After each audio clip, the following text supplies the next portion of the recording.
Le pacifisme et tout ce qu'il recouvre, il est à l'ouest. Et les euromissiles, ils sont à l'est. We shall fight in the hills. We shall never surrender. Não estamos mais isolados. A solidariedade europeia não nos faltará. Diplomatas, um podcast de análise da atualidade internacional com Teresa de Sousa e Carlos Gaspar. Bom dia e bem-vindos a mais um episódio do podcast Diplomatas no Público. Eu sou o Ivo Neto e comigo está o investigador Carlos Gaspar e hoje temos na nossa companhia a professora Madalena Maier Rezende, investigadora do IPRI. Estamos a gravar na tarde de quinta-feira, dia 11 de julho. No último podcast que gravámos há uma semana, estivemos sobretudo a debater as perspectivas de um governo francês liderado por Jordan Bardella, da União Nacional, de Marine Le Pen, e de como seria complicada a coabitação com Emmanuel Macron. Eu recordo aqui as sondagens de sexta-feira, antes das eleições. Mesmo longe de uma maioria absoluta, a União Nacional poderia garantir entre 190 a 250 lugares, enquanto a aliança de esquerda Nova Frente Popular ficaria entre os 140 e os 200 lugares, e a antiga maioria presidencial apontava para 95 a 155 lugares. Mas a verdade é que nada disto aconteceu. Na verdade, a Nova Frente Popular conseguiu 182 lugares, os Juntos 168, e a União Nacional acabou em terceiro lugar, conseguindo 143. Eu vou fazer a primeira pergunta à nossa convidada. Professora, o que é que aconteceu para este resultado que surpreendeu, na verdade, não só os franceses, mas toda a Europa? Todos os jornais que tinham preparado tinham uma perspectiva muito diferente daquilo que aconteceu no domingo. Sim, acho que a resposta curta é que a Frente Republicana, que era dada como morta e defunta, aparentemente voltou a funcionar mais uma vez, desta vez com o benefício de cerca de 300 dos lugares da Assembleia serem disputados entre três partidos, e o Juntos e a Nova Frente Popular combinaram retirar um dos candidatos para beneficiar o voto anti-União Nacional, e essa estratégia funcionou muito bem e, de facto, conseguiram derrotar muitos dos candidatos da União Nacional e, assim, impedir que a Frente Nacional fosse, de facto, que a União Nacional fosse, de facto, o primeiro partido e de facto fosse relegado para terceiro partido. Isso não quer dizer que não tenha sido uma vitória, de certa maneira, no conjunto da história. O resultado, uma vez que ganhou 60% dos votos em relação à eleição anterior, ou seja, ainda estamos numa dinâmica de polarização, ainda estamos numa dinâmica de fragmentação e, portanto, este Parlamento que nos aparece depois das eleições significa uma dificuldade em governar a França que não dá grande lugar a discursos de vitória. Por acaso hoje o Político tem aqui um artigo que diz que de facto está mesmo na União Nacional, isto é no fundo uma road to victory, porque eles passaram de 6 lugares em 2017 para 88 em 2022 e para 143 no último fim de semana. Ainda assim, Carlos, nós temos que mudar aqui um bocadinho o nosso azimuth. Depois de termos passado as 2 últimas semanas a falar de uma coabitação com a extrema-direita, nós temos que pensar agora nas possibilidades de uma coabitação com figuras de outro campo político. Em primeiro lugar, o Carlos consegue arriscar aqui um nome para quem é que pode ser o próximo primeiro-ministro em França? Em primeiro lugar, eu acho que nós devemos reconhecer que talvez o presidente Emmanuel Macron tivesse tido razão em fazer esta dissolução antecipada. Tenho a certeza que se a Teresa estivesse aqui era isso que ela dizia. Ela diria isso, estaria a dizer isso agora. Eu sei, mas eu não estou a dizer pelas mesmas razões, porque eu não partilho a paixão da Teresa pelo Macron, mas isso pode ficar para a semana. Em todo o caso, aquilo que nós percebemos na primeira volta era que o cenário preocupante de uma eleição presidencial em que os 2 candidatos na segunda volta fossem Jean-Luc Mélenchon e Marine Le Pen era um cenário muito provável e que depois da segunda volta esse cenário continua a ser o mais provável, mas apesar de tudo é possível que o presidente Macron consiga constituir a maioria presidencial do seu sucessor, depois de ter sacrificado a sua própria maioria presidencial. E aí o mais importante não é saber quem é o próximo primeiro-ministro, é saber se há um acordo entre as forças republicanas, excluindo os extremos, Mélenchon e Le Pen, se este arco republicano, que é maioritário na Assembleia, se pode unir à volta de uma candidatura presidencial para 2027. E se isso for possível, o nome do primeiro-ministro ou dos próximos primeiros-ministros aparece na sequência dessa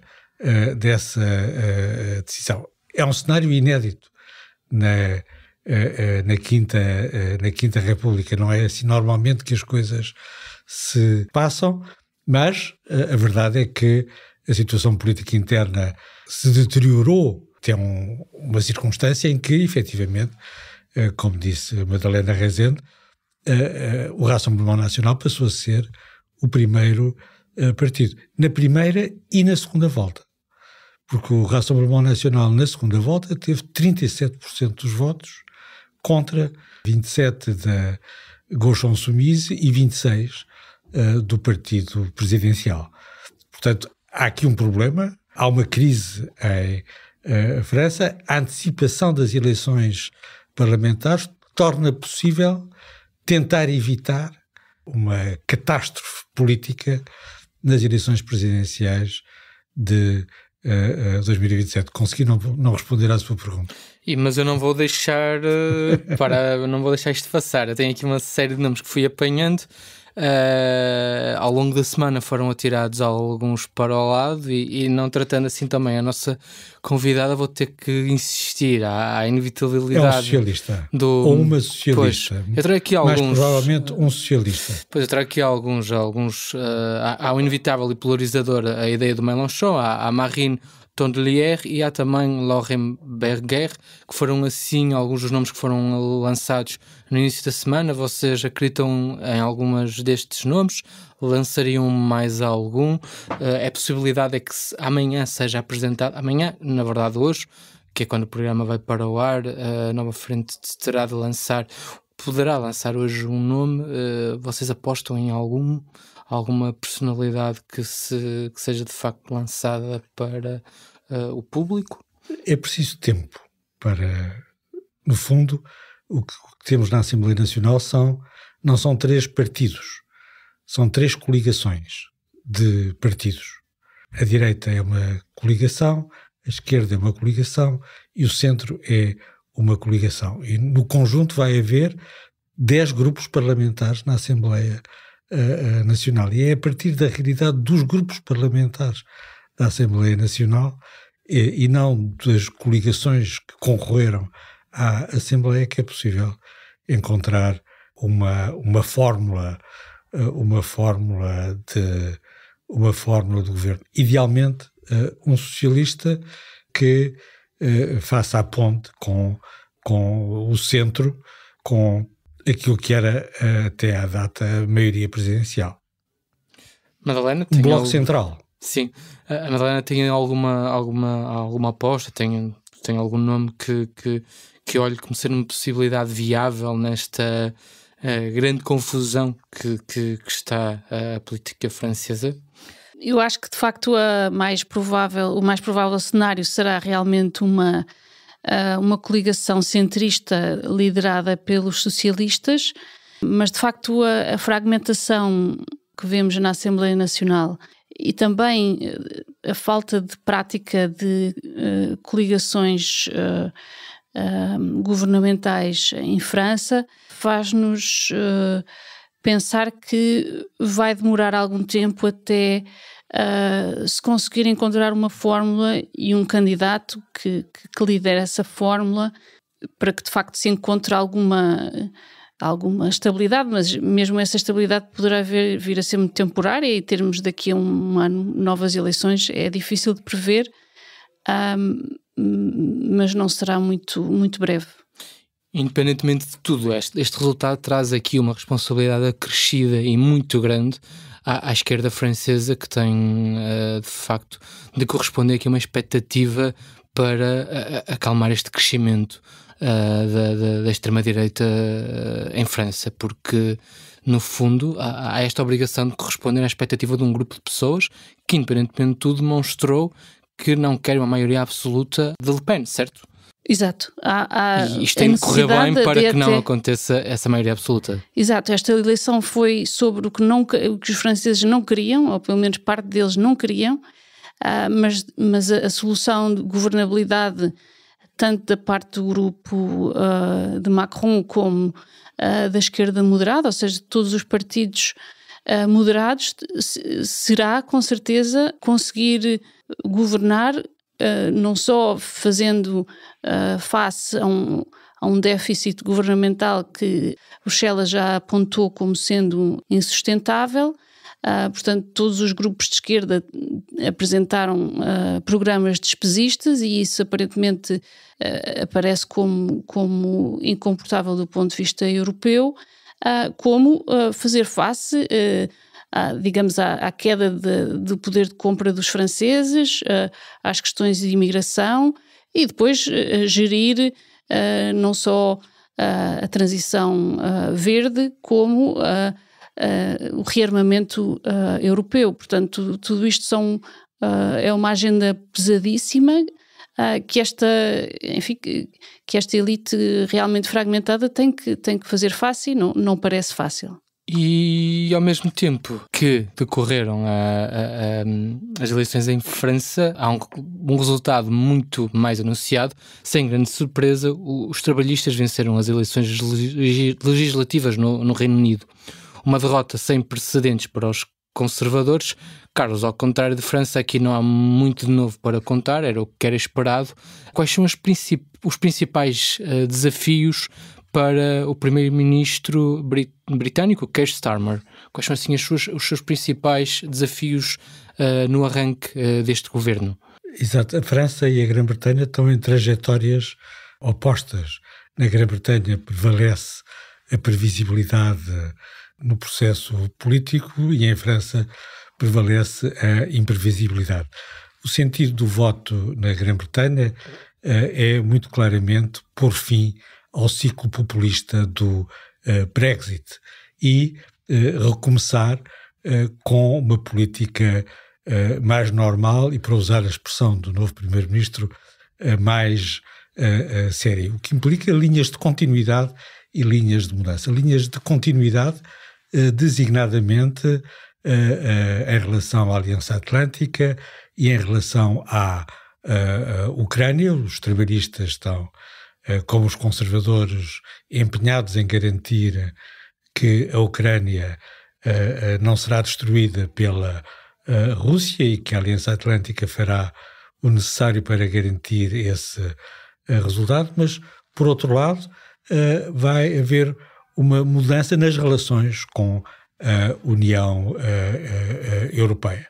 Não no sentido de voltar a haver uma integração da Grã-Bretanha no mercado único ou mesmo uma união aduaneira entre a Grã-Bretanha e a União Europeia, mas sobretudo no domínio da segurança. E a segurança de que falam os conselheiros do novo primeiro-ministro é um conceito alargado. Vai desde a cooperação, que é indispensável no rearmamento europeu, na defesa europeia, até à segurança energética, que é outro domínio crítico que o governo trabalhista tem em cima da mesa. E partilha com os franceses um desafio que é voltar a pôr a funcionar os grandes aparelhos do Estado que o Estado construiu à volta da segurança social e que estão em crise um pouco por toda a parte e que criam um quadro de insegurança justamente entre as populações que que está na origem desta volatilidade eleitoral. Portanto, a dimensão de continuidade e um novo quadro para as relações com a União Europeia pode ser particularmente importante se os norte-americanos se enganarem em novembro e escolherem o presidente errado. E tal como nós falamos, a França, e se do lado trabalhista isto foi uma vitória muito importante, do lado conservador isto foi uma derrota também sem precedentes, e começam também a aparecer novos nomes, tal como o nosso jornalista António Saraiva Lima, que esteve a acompanhar as eleições em Inglaterra. Ele esteve em várias cidades inglesas. Ele escreve esta semana, publicou durante esta semana um artigo em que falava já do que pode acontecer nos conservadores. Ele apresentou também alguns nomes, nomeadamente Robert Ehring, antigo secretário de Estado da Imigração, e Suella Braverman, uma ex-ministra do Interior, como uma provável candidata ao lugar de Rishi Sunak e uma das representantes mais mediáticas da ala Brexiteer.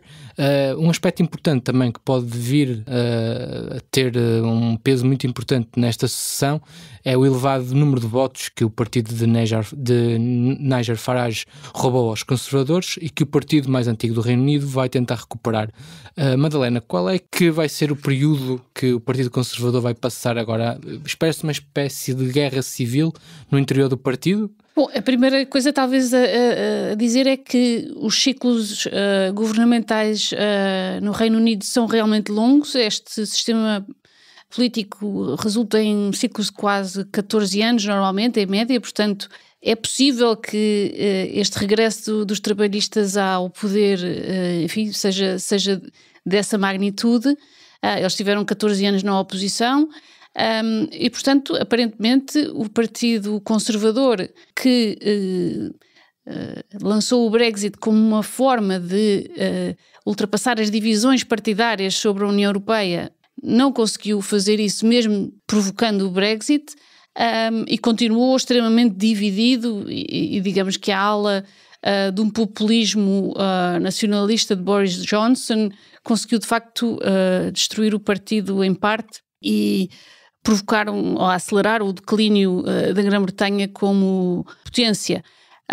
E, portanto, o fim deste ciclo significa, de facto, que o Partido Conservador vai ter que tentar ultrapassar esta divisão o mais possível, e entre estes dois candidatos há, de facto, essa tentativa, enfim, obviamente que se escolherem o Brexiteer vão repetir o partido de Nigel Farage, ou pelo menos o programa do Brexit, e não me parece que seja essa, digamos, o futuro mais brilhante para o Partido Conservador.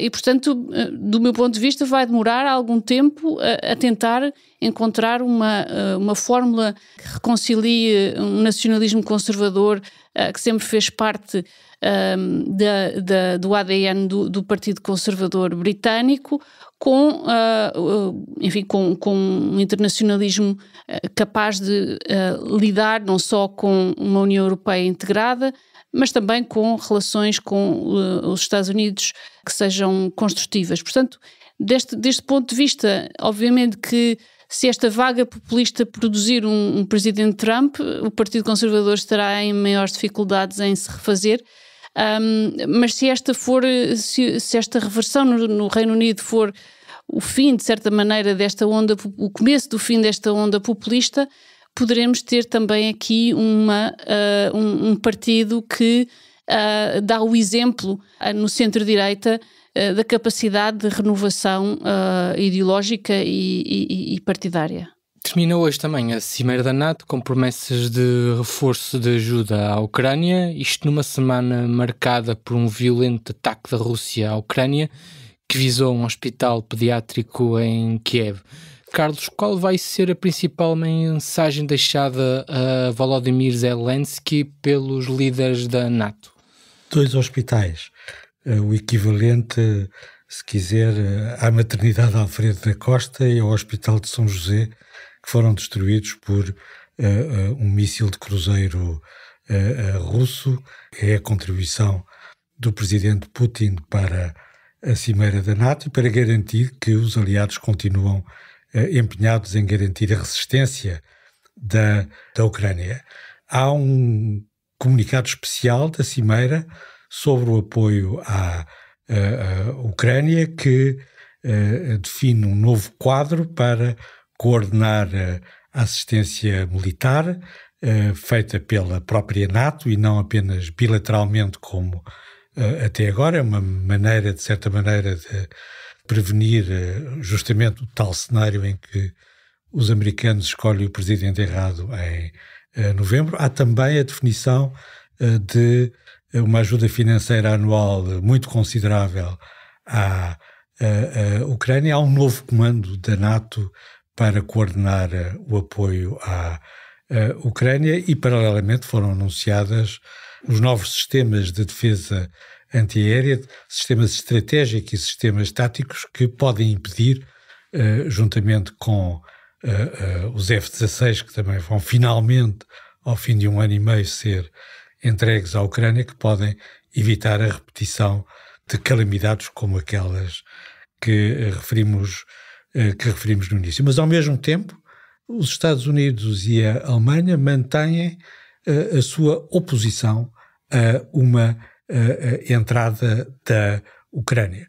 O comunicado diz o contrário. O comunicado diz que a entrada da Ucrânia na NATO é irreversível, mas não está dito nem como nem quando. Não se trata de defender ou de propor que a Ucrânia entre na NATO enquanto persistirem os combates em território ucraniano, enquanto continuar a guerra russo-ucraniana, mas havia uma possibilidade de fazer uma ligação entre a cessação das hostilidades e a definição de uma fronteira clara entre a Rússia e a Ucrânia, embora provisória, mas clara entre a Rússia e a Ucrânia, e a entrada na NATO. E não há um consenso na aliança sobre essa decisão, nem há um consenso suficientemente forte para iniciar um processo formal de adesão, como já fez a União Europeia.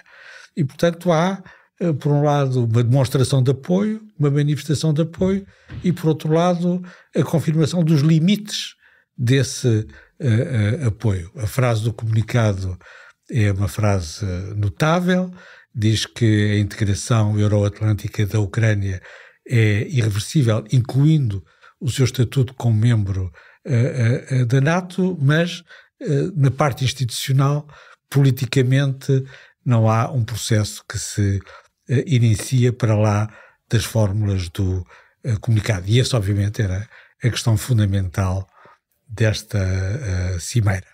E além da questão da NATO, há outro aspecto muito importante aqui nesta questão, para onde estiveram atentos todos os olhos, que foi a prestação de Joe Biden.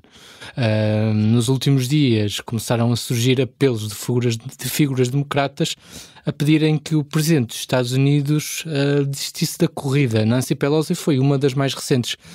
Madalena, como é que é possível o Partido Democrata chegar a 4 meses das eleições neste ponto e neste estado?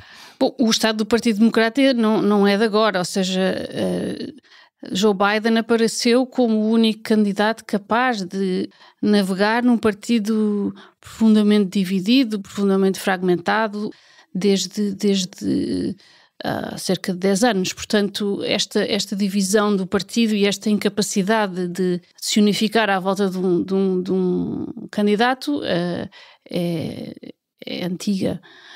Agora, de facto, este choque que provocou a prestação do presidente Biden no debate com Donald Trump veio reacender as dúvidas sobre a capacidade de Biden de derrotar Trump, uma questão que já se punha anteriormente e que não é nova, mas que veio a ser aprofundada depois deste debate.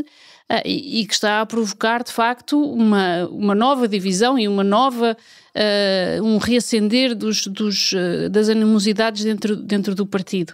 Aparentemente, prestação do Presidente na Cimeira da NATO, especialmente na conferência de imprensa de hoje à noite, será crucial ou muito importante para a reafirmação ou para a afirmação ou para a destruição completa da credibilidade de Biden como candidato presidencial e da sua capacidade, de facto, de fazer face à onda populista à qual Donald Trump preside nos Estados Unidos e que tem uma força de facto extensíssima e muito poderosa, e que qualquer candidato democrata terá dificuldade em fazer face, mais provavelmente do que o próprio Biden. Carlos, tudo isto, toda esta questão coloca um bocadinho de lado as dúvidas e aquilo que nós sabemos e as certezas sobre Donald Trump, ou seja, aquela máxima da comunicação no news, good news. Donald Trump tem aproveitado ao máximo esta questão das dúvidas que se colocam sobre Joe Biden.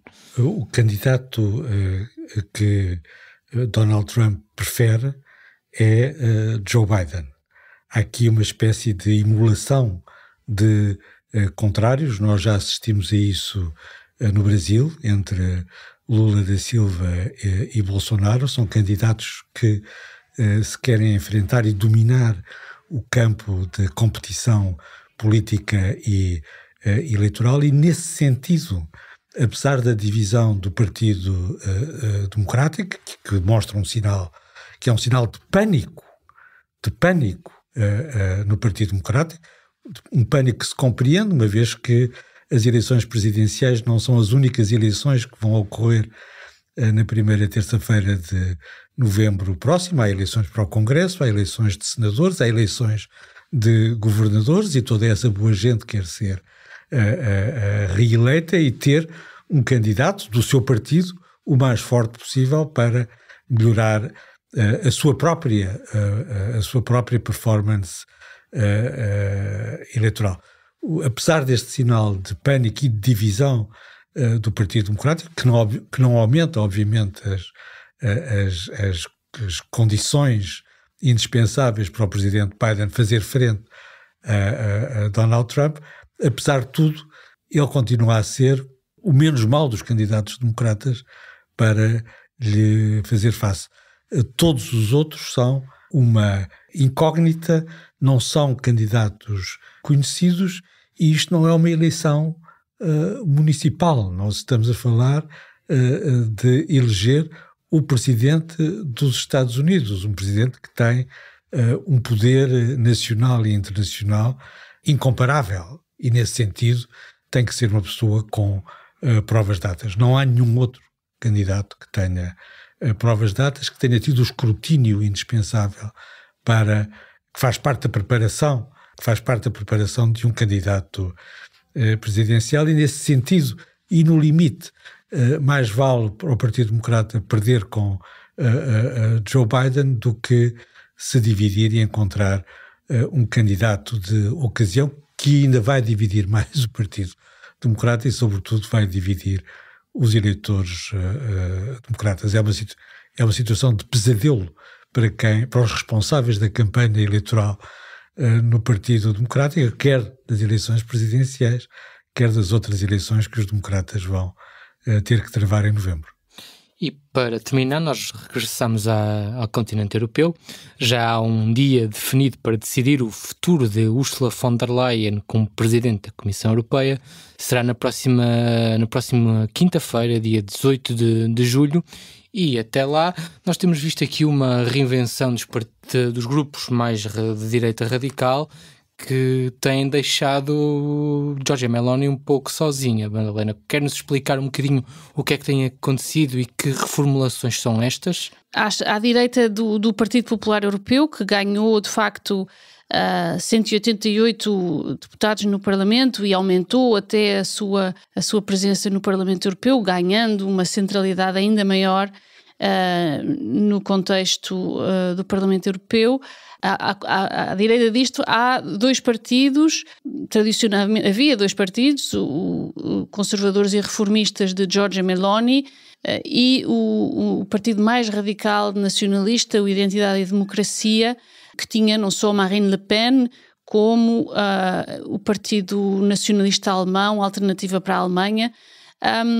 No contexto da expulsão do Alternativa para a Alemanha do Partido Identidade e Democracia, abriu-se a possibilidade da reformulação deste campo político, e Viktor Orban, um dos mais emblemáticos líderes desta facção política na Europa, viu a sua oportunidade de refazer a direita nacionalista, criando um terceiro partido, os Patriotas pela Europa, e acabando, depois das eleições francesas, por recrutar Marine Le Pen, o partido de Marine Le Pen, a União Nacional, e por mesmo Jordan Bardella à frente do partido, e reconfigurar o Identidade e Democracia num partido mais poderoso, é agora o terceiro partido do Parlamento Europeu, e conseguindo atrair até o próprio Vox, que estava com Meloni, e de facto desafiar Giorgia Meloni no seu papel, no papel que tinha de líder da direita. Meloni, durante o último ano, permaneceu sempre em diálogo com Ursula von der Leyen, e há, digamos, a expectativa de que ela apoie nesta eleição crucial para a reeleição de Ursula von der Leyen na próxima semana, e portanto ela irá realmente estar entre estas duas forças políticas. Por um lado, o Partido Popular Europeu, o grande partido da direita europeia, e esta nova força política aparentemente com algum peso na extrema-direita. Carlos, quer dar-nos aqui uma ajuda a completar de facto toda esta hecatombe que aconteceu aqui neste lado depois das eleições europeias?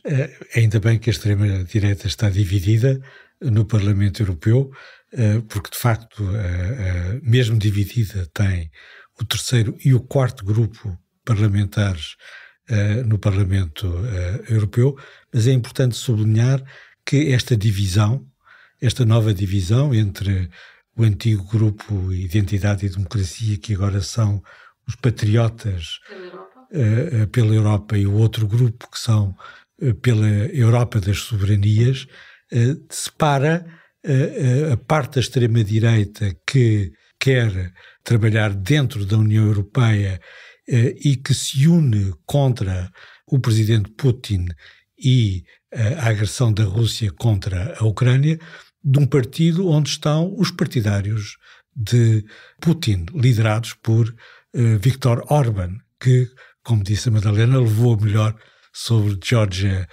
Meloni. Orban, que é um homem de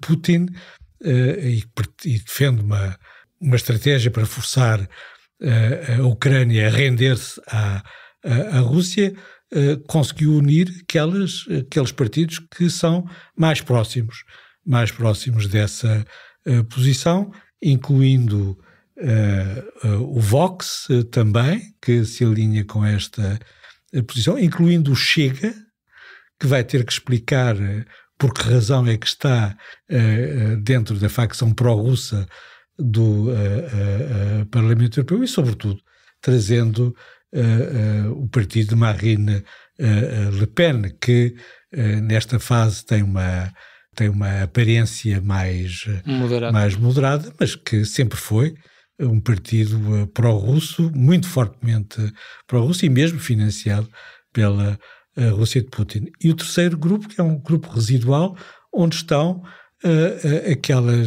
aquela parte da extrema-direita que não só é claramente pró-russa, como é nostálgica do nazismo, e portanto embaraça um pouco esta nova extrema-direita que se quer ad jornata, como o grupo de Giorgia Meloni, quer a extrema-direita nacionalista de Marine Le Pen e de Viktor Orban. Queria agradecer aos dois por nos ajudar a quem nos ouve, e me ajudarem a mim também a compreender um bocadinho melhor esta semana bastante atribulada, com duas eleições, com toda esta complexidade da NATO e o que está a acontecer no Parlamento Europeu. Queria agradecer a quem nos ouviu em casa, quem nos tem ouvido, e até para a semana. Muito obrigado. Muito obrigado. Obrigada. O podcast Diplomatas é uma parceria Público-IPRI, Instituto Português de Relações Internacionais.